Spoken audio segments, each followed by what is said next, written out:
Assalamualaikum warahmatullahi wabarakatuh. Salam sejahtera untuk kita semua. Om Swastiastu. Perkenalkan, saya Eka Aprianti. Saya adalah seorang dosen tetap dari program studi pemanfaatan sumber daya perikanan, Fakultas Perikanan dan Ilmu Kelautan, Universitas Hairun. Saya menyelesaikan pendidikan pada bidang teknologi perikanan laut, dan saat ini saya memfokuskan keilmuan pada bidang bioteknologi perikanan tangkap. Sejak menjadi dosen, saya aktif mengajar mata kuliah seperti biologi perikanan, kemudian penanganan produk hasil perikanan tangkap, serta mata kuliah lainnya yang fokus pada bidang keilmuan saya.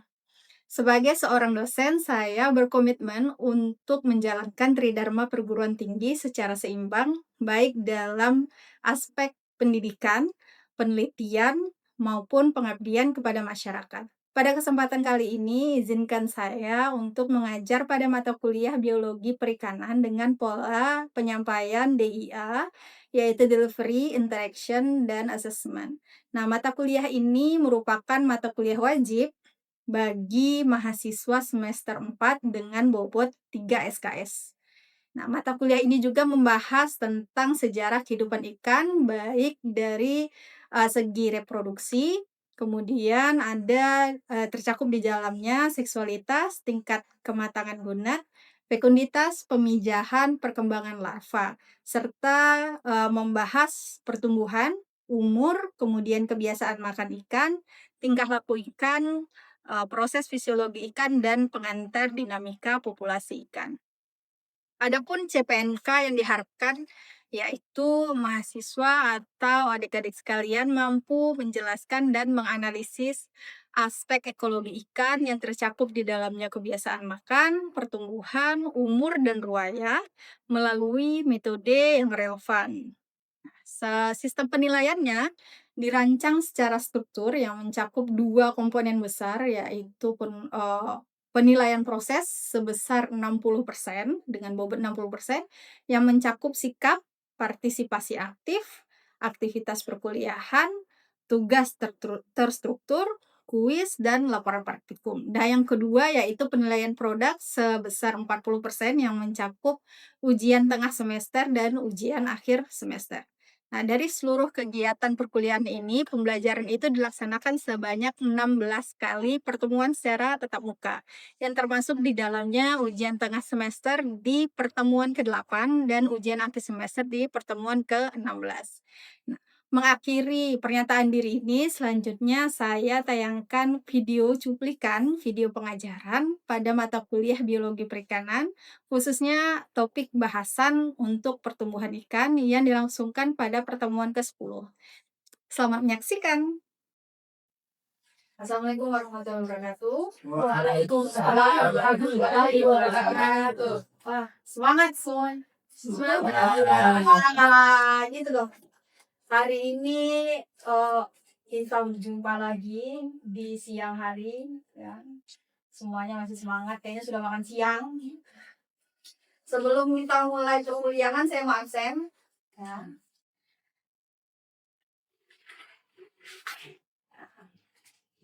Ada yang tidak hadir?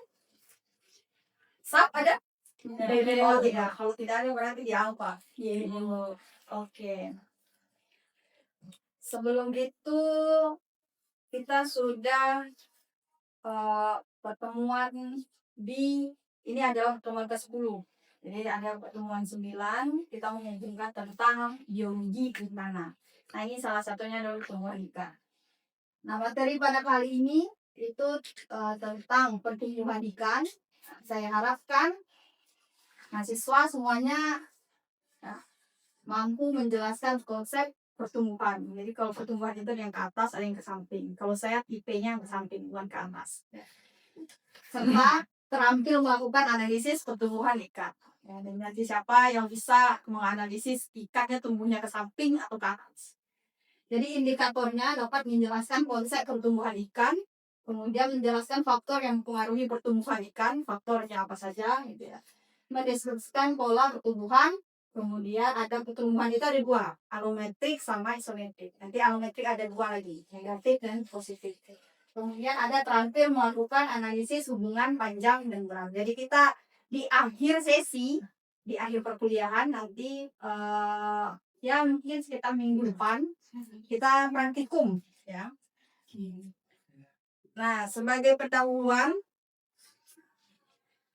pertumbuhan, tadi saya bilang pertumbuhan itu adalah perubahan panjang atau berat terhadap waktu. Jadi pertumbuhan bisa saja misalkan dia panjang, tinggi kalau kita, ya kalau ikan berarti dia panjang, atau pertumbuhan berat, atau salah satunya hanya panjang atau berat, ya terhadap waktu.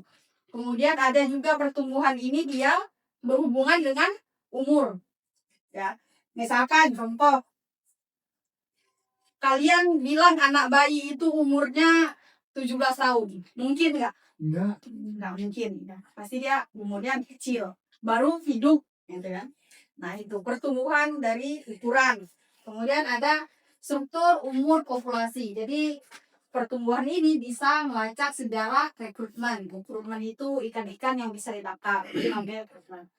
Dengan memproyeksikan kelimpahan stok masa depan. Nah, teman-teman ya mahasiswa semua, kenapa ikut mata kuliah ini? Yaitu tadi untuk mendorong perikanan Maluku Utara. Biar apa? Nih, kelimpahan stok masa depan. Jadi hari ini kalian bisa makan ikan, nanti anak cucunya juga bisa makan ikan. Ya. Kemudian ada keseimbangan biomasa. Jadi materi ini itu untuk keseimbangan biomasa. Kita bisa tahu berapa jumlah ikan di lautan, berapa keadaan ikan sekarang, apakah ikannya itu tumbuhnya baik atau enggak gitu ya, atau dia malah stunting kayak manusia. Kemudian nah ini adalah keterkaitan ekosistem dalam pengelolaan sistem perikanan. Di sini data yang paling utama adalah catch, ya. Catch itu tangkapan. Yang paling bagus datanya adalah pertama spesiesnya dulu. Spesies ikan banyak, ya bukan hanya cupang. Masih ada ikan, jadi apa? Sakalang. Masih ada tuna apa? Salmon. Nah, salmon ya. Kemudian ada size. Kenapa ukuran ini penting? Nanti dia larinya ke sini. Berapa banyak dia di lautan. Kemudian dia bisa ukuran ini nanti bisa mengetahui umur, struktur umur. Ya, nanti dia sudah di tahap kecil, anak kecil yang tadi yang bayi, orang dewasa atau masih remaja. Ya, remaja nih kayak kalian. Kalau dewasa tua saya. Ah, gitu contohnya. Kemudian bisa juga kita lihat biotik environment, ya bisa juga lihat predatornya apa, gitu ya, interaksinya dan spesies sampai ukuran ini nanti juga akan berpengaruh terhadap konsumen. Emang kalian mau makan ikan kecil? Pasti nggak mau kan? Pasti mau makan ikan besar. Kemudian ada juga proses. Semakin kecil ikan, semakin susah untuk diproses. Ada beberapa faktor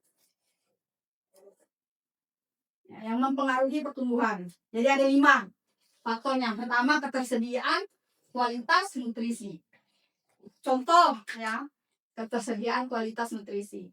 Misalkan saya sama Safira, gitu ya, saya makan hanya kerupuk atau saya makan hanya daging, buah, sayur, makannya 3 kali sehari. Safira dengan makanan yang sama, itu Safira makanan yang sama, tapi dia makannya sekali sehari. Lihat pertumbuhannya, saya lebih besar, Safira masih lurus, ya. Nah itu namanya ketersediaan kualitas nutrisi. Dia bisa ke pertumbuhan orang, ya, baik ikan, manusia, hewan sama. Kualitas nutrisinya. Kemudian tingkat kepadatan. Contoh, saya punya kue, ya. Di sini saya cuma punya kue 1. Orangnya semua ruangan ini full. Kalau saya bagi kue ini dengan ruangan full, pasti dapatnya cuma dikit. Coba ini kuenya di sini hanya 4 orang. Saya cuma bagi 4. Semakin besar bagiannya toh, semakin banyak berarti semakin kecil bagiannya. Kemudian ada kesehatan, paparan, dan parasit. Parasit, tahu parasit? Yang suka hidup numpang ngambil makanan orang. Nah, itu namanya parasit. Kalau dia ada parasit di tubuhnya, apa yang dia makan ya, tidak akan masuk ke dalam tubuhnya. pasti parasit dia ya makan. Jadi dia nggak dapat nutrisi sama sekali. Itu namanya parasit. Kesehatan juga. Orang sehat rata-rata, orang sakit rata-rata terus butuh tambahan nutrisi dari input. Kemudian ada genetik ya. Nah, genetik ini mau gimana pun orang makannya banyak, tapi kalau dia genetiknya memang pendek, nah tidak akan tinggi, tetap pendek ya. Kemudian yang terakhir adalah kondisi lingkungan dan kualitas air. Contoh kondisi lingkungan di manusia ya. Ketika hujan kalian sering makan apa? Yang kuah atau yang apa? Kuah. Kemudian kalau sedang panas pilih dingin. Nah itu sama. Dia juga kondisi lingkungan. Misalkan ya, di kondisi lingkungannya suhunya tidak sesuai, nanti makanannya juga nggak ada, nggak sesuai. Kemudian ada tujuan analisis. Nah jadi apa sebenarnya tujuan kita untuk analisis pertumbuhan ini? Ada 3. Yang pertama laju dan ukuran maksimum. Ya. Jadi bukan hanya kita yang punya ukuran maksimum, ikan juga punya. Contoh, apakah saya akan tetap bertambah tinggi? Tidak akan. Contoh lagi, apakah nenek kalian akan bertambah tinggi? Tidak kan? Pasti kalau dia masih selalu makan banyak kayak saya, akan bertambah ke samping. Jadi pertumbuhan saya bukan pertambahan tinggi, tapi pertambahan ke samping. Gitu ya. Nah itu bisa kita lihat ukuran maksimum tadi. Ukuran maksimum misalkan saya hanya bisa bertumbuh tinggi ketika mencapai umur 20. Setelah umur 20, saya nggak bisa lagi pertambahan tinggi. Kalau saya tetap makan, saya pertambahan ke samping. Berarti umur maksimum saya untuk pertumbuhan adalah 20. Kemudian tujuan yang kedua itu variabilitas alokasi energi. Jadi menganalisis perbedaan pertumbuhan antar lokasi. Contoh, apakah pertumbuhan kalian di sini di Indonesia sama orang luar negeri yang besar itu kayak halan sama? Tidak. Dari segi ukuran saja, tinggi saja tidak akan sama toh. Nah itu namanya antar lokasi. Kedua, jenis kelamin. Ya. Cowok itu lebih tinggi daripada cewek. Ikan juga seperti itu. Ya. Kemudian ada energi untuk tubuh, pembagiannya energi untuk tubuh. Kalau di ikan, nah pertumbuhannya itu makanannya nanti akan dibagi untuk reproduksi, ya. Sedangkan lelaki beda lagi, ya. Kemudian juga dia sebagai data dasar pasangan, data umur dan ukuran. Jadi dia nanti kita bisa lihat di lokasi ini yang banyak tertangkap ikan kecil, lokasi ini yang banyak tertangkap ikan dewasa, gitu ya. Nanti pengelolaannya bagaimana? Ini ada beberapa aplikasi praktis data umur dan pertumbuhan. Jadi ketika teman-teman mau skripsi, nah tinggal cari ini saja. Mau ngapain? Mau lihat laju mortalitas? Mortalitas itu kematian. Kematian ada 2, kematian alami sama kematian penangkapan. Kalau alami berarti dia ya mati, sakit, entah dimakan pemangsa. Kalau kematian penangkapan itu disebabkan oleh manusia, ya bukan karena alamnya sendiri.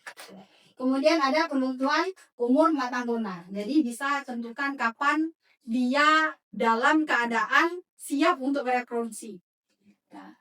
Berarti dia dalam keadaan dewasa. Kalau manusia dalam keadaan dewasa berarti dia umur 17. Ya, atau kalau wanita dia sudah menstruasi. Nah, itu namanya matang tunas. Kemudian penyusunan model pertumbuhan. Nanti dia model pertumbuhannya lokasi A. Apakah dia model pertumbuhannya orang yang ramping-ramping, ya, ikan yang ramping-ramping, atau malah ikan yang gendut kayak saya. Ya. Kemudian evaluasi kesehatan dan status stok. Nah ini ada model matematisnya, ada hubungan panjang bobot namanya. Model ini yang diperlukan data hanyalah panjang ikan. Jadi kalau teman-teman sekalian mau bikin skripsi, pakai model ini panjang ikan saja sudah cukup. Ya. Panjang ikan itu nanti bisa dia untuk menentukan tadi pertumbuhannya. Pertumbuhan ada 3 tipenya. Ada isometrik, alometrik positif, dan negatif. Kalau isometrik dia pertumbuhan panjang sama berat sama. Contoh adalah ideal, berat badan ideal, itu adalah masuk dari simetri. Kalau positif, ya, dia gemuk, berarti dia tidak ada pertambahan panjang, tapi pertambahan ke samping. Ya. Kalau alemetrik negatif, dia lebih ramping, berarti pertambahan tinggi, bukan pertambahan samping. Nah, tambahan berat dan samping. Ya. Kemudian kita bisa lihat juga faktor kondisi Newton. Kalau faktor ini dia menentukan kegemukan. Jadi kalau semakin gemuk teorinya, ya, kalau semakin gemuk dia semakin sejahtera. Pernah kalian dengar, wah, ibu ini gemuk, di sana sejahtera kayaknya makannya enak. Nah, itu. Sama ikan juga. Dia punya kondisi Fulton. Semakin gemuk dia dikatakan semakin sehat. Itu prinsipnya. Ya. Kemudian ada kondisi relatif. Ya, kondisi relatif ini dia nanti akan apakah rata-rata kondisi ikan tadi, ya, di turunan dari kondisi Pluto semakin baik. Kalau dia nilainya 1, berarti kondisinya bagus, kesehatannya bagus. Tapi kondisinya misalkan lebih dari 1, itu sangat baik. Kurang dari 1, jelek. Jadi dia di atas 1. Ya. Nah, bagaimana cara untuk mengukur panjang ikan? Nah, ini cara. Jadi panjang ikan itu banyak. Bukan hanya dari ujung mulut sampai dengan ujung dorsal.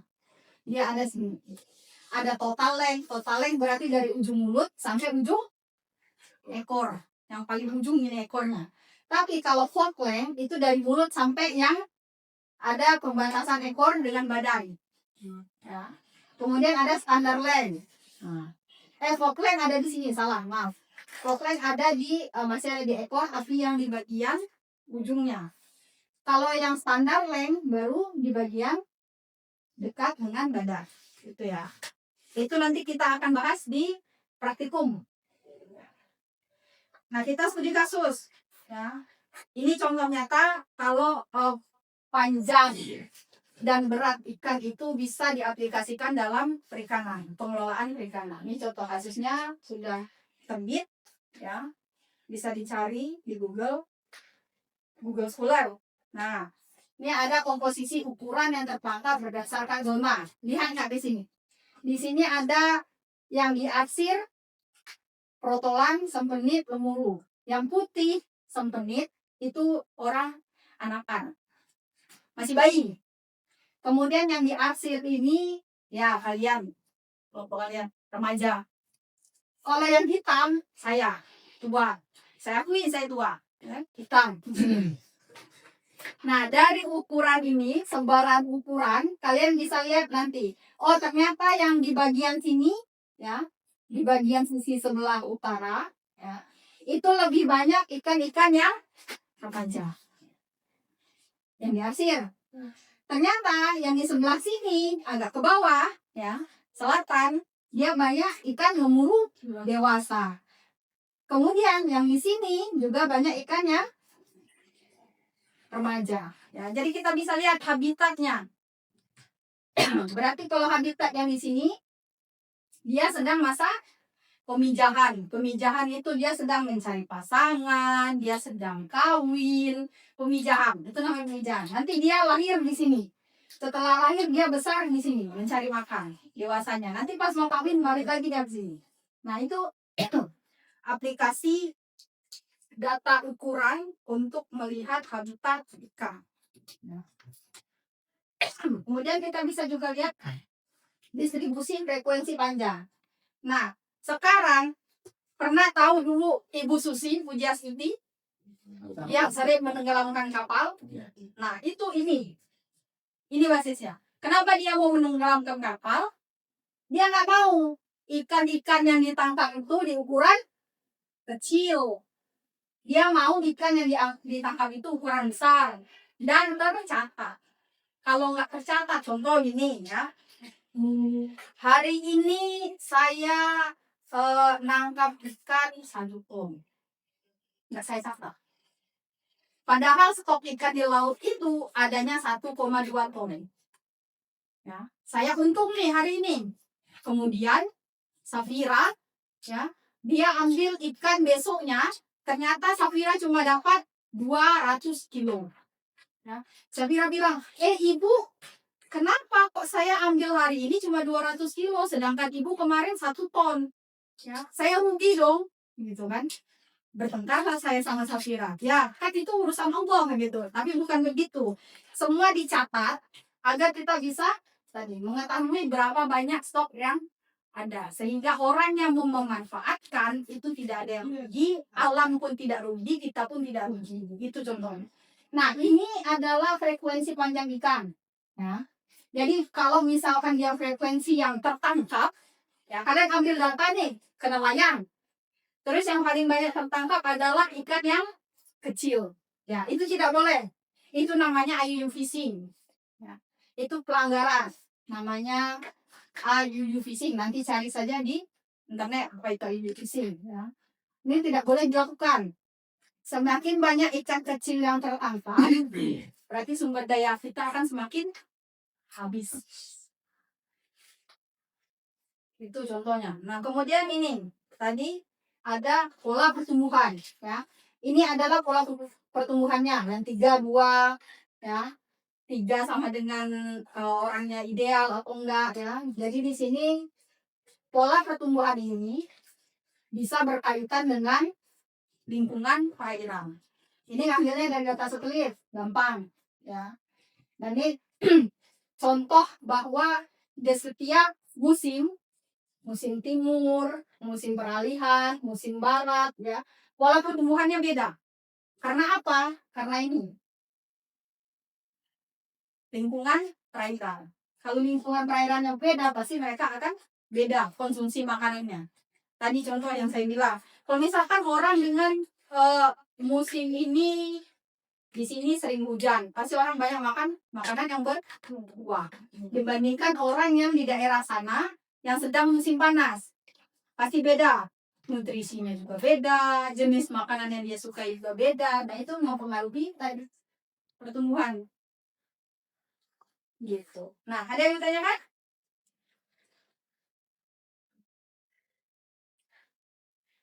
Boleh.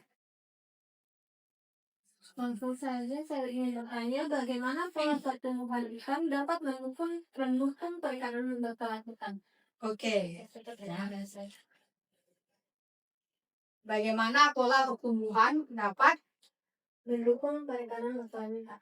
mendukung perikanan berkelanjutan. Nah, itu ya. Jadi pola pertumbuhan ini, ya tadi kayak ini. Contoh.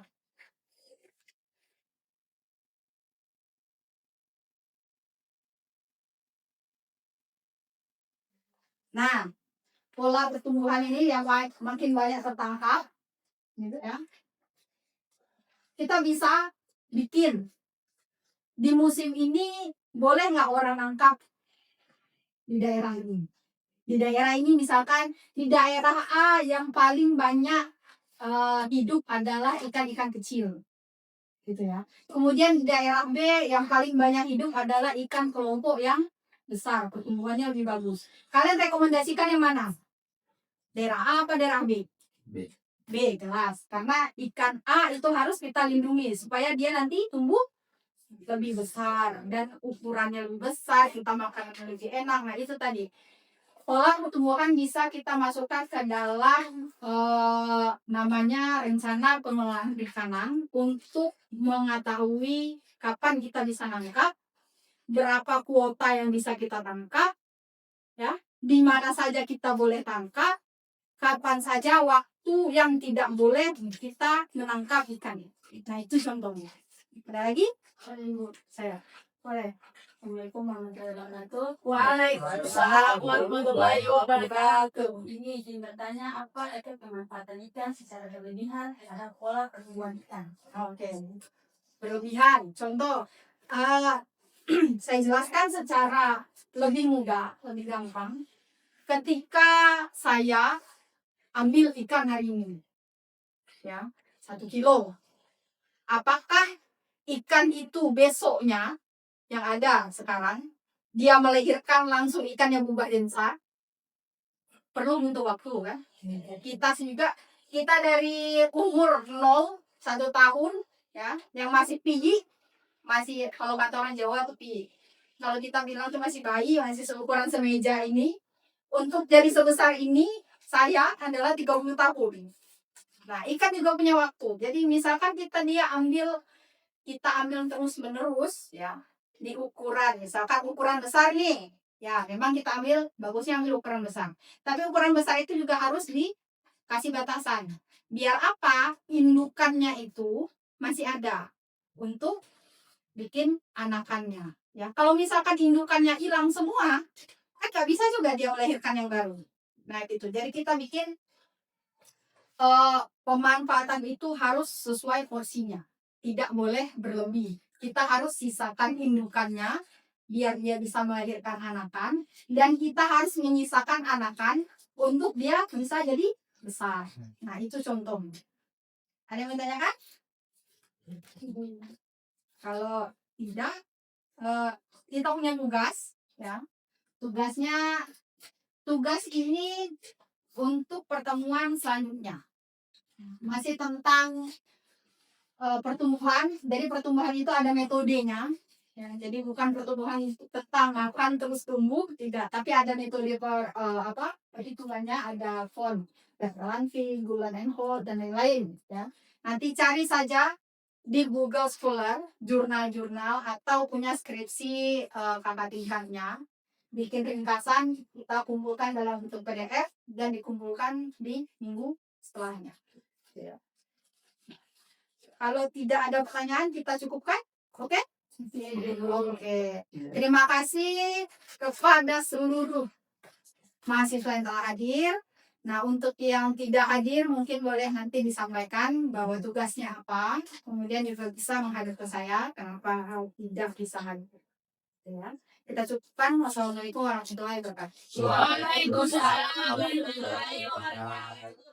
Nah, demikianlah tayangan video perkuliahan mata kuliah biologi perikanan yang telah menerapkan pendekatan DIA, yaitu Delivery, Interaction, dan Assessment sebagai bagian dari pemenuhan persyaratan sertifikasi dosen gelombang 1 tahun 2026 yang diselenggarakan oleh Kementerian Pendidikan Tinggi, Sains, dan Teknologi. Tayangan ini menyajikan gambaran atas komitmen dan konsistensi saya dalam menjalankan Tridharma Perguruan Tinggi, khususnya pada aspek pendidikan dan pengajaran.